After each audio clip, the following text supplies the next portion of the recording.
Jamnagar collector કચેરી ખાતે આતંકવાદી હુમલાની રાષ્ટ્રીય કક્ષાની મોકડ્રીલ યોજાઈ.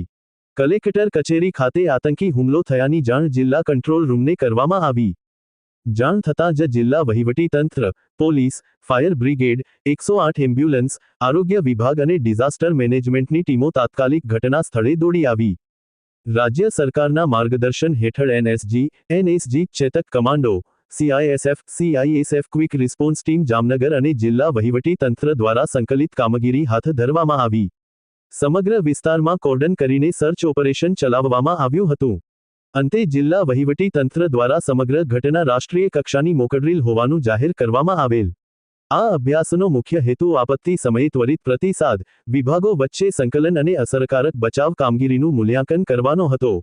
આ મોકડ્રીલમાં પોલીસ, ફાયર, તબીબી ટીમો અને સંબંધિત વિભાગોના અધિકારીઓએ સક્રિય ભાગ લીધો હતો અને સમગ્ર અભ્યાસ સફળતાપૂર્વક પૂર્ણ થયો હતો.